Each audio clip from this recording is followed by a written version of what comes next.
কোচবিহার ক্রীড়া সংস্থার পক্ষ থেকে খেলোয়াড়দের জন্য সিঙ্গেল ফেয়ার ডাবল জার্নি কনসেশনের এর দাবি জানিয়ে এমবিএসটিসি চেয়ারম্যান পার্থ প্রতিম রায়ের মাধ্যমিক মুখ্যমন্ত্রীর কাছে ডেপুটেশন দিল কোচবিহার জেলা ক্রীড়া সংস্থা।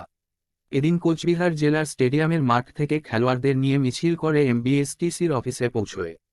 সেখানে চেয়ারম্যানের সাথে সাক্ষাৎ করে তার হাতে একটি ডেপুটেশন পত্র তুলে দেন সংস্থার পদাধিকারীরা।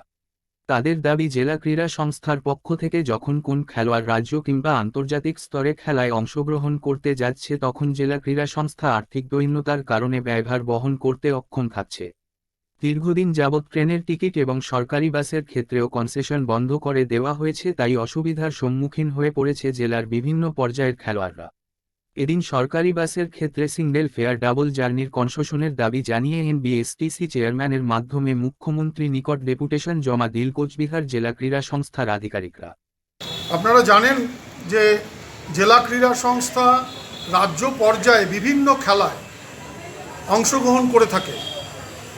জেলা ক্রীড়া সংস্থার তরফ থেকে সেই অংশগ্রহণকারী দলগুলোকে নিয়ে যখন আমরা যাত্রা করি, সেই যাত্রাটা হয় বাসে না হলে ট্রেনে। কিন্তু দেখা যাচ্ছে দীর্ঘদিন থেকে করোনার সময় থেকে ট্রেনে যে কনসেশনগুলো দেওয়া হতো সেগুলো বন্ধ করে দেওয়া হয়েছে। এবং এই যে আমাদের বাস, যেটা আমাদের একমাত্র কুচবিহারের প্রতিষ্ঠান এনবিএসটিসি সরকারি যে প্রতিষ্ঠানটি আছে, এই প্রতিষ্ঠানের তরফ থেকেও আমাদের দীর্ঘদিন যাবৎ কনসেশন বন্ধ রাখা হয়েছে।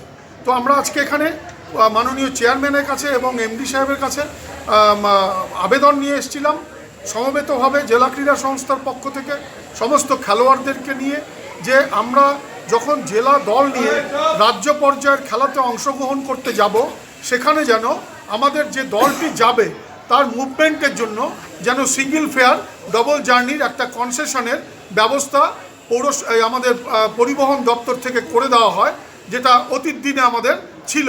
সেটা যদি করে দেয় তাহলে জেলা ক্রীড়া সংস্থার পক্ষে টিমগুলোকে পাঠাতে সহজ হবে, সুবিধা হবে। কারণ আমাদেরও অর্থনৈতিক দৈন্যদশার মধ্যে আমাদের চলতে হচ্ছে। আমরা কোনো ভালো স্পন্সর পাচ্ছি না, আমাদের কোনো সরকারি সহযোগিতা বা সরকারি সাহায্য কিন্তু আমরা জেলা ক্রীড়া সংস্থা পাচ্ছি না, যার ফলে অর্থনৈতিক অবস্থানের দিক থেকে আমাদের ভীষণ ক্রাইসিসের মধ্যে চলতে হচ্ছে। এর মধ্যেও আমরা চাঁদা তুলে মানুষের কাছ থেকে সাহায্য নিয়ে আমরা জেলা দলকে আমাদের রাজ্য পর্যায়ে খেলতে পাঠাই। আমরা মোট 28টা ইউনিটকে নিয়ে কুচবিহার রাজবাড়ি স্টেডিয়ামে আমরা আমাদের এখানে প্র্যাকটিস দিয়ে থাকি। সেই সব দলগুলোকে যদি সঠিকভাবে পরিচর্যা করতে হয়, খেলোয়াড়দেরকে আরও মাঠমুখী করতে হয়, আমার বিশ্বাস সরকারি কিছু সুযোগ সুবিধা আমাদেরকে যদি দেওয়া যায়, খেলোয়াড়দেরকে দেওয়া যায়, তাহলে খেলোয়াড়রা আরও বেশি আগ্রহী হবেন। সেই আশা নিয়ে আমরা আমাদের মাননীয় চেয়ারম্যানের মাধ্যমে, এনবিএসটিসির এমডির মাধ্যমে মাননীয় মুখ্যমন্ত্রীর কাছে আবেদন রাখছি, আমাদেরকে এই সিঙ্গেল ফেয়ার ডবল জার্নির বিষয়টাকে সহানুভূতির সঙ্গে বিবেচনা করে এটাকে অ্যালাউ করা হোক। আপনার নাম? আমি সুব্রত দত্ত, সাধারণ সম্পাদক, কুচবিহার জেলা ক্রীড়া সংস্থা।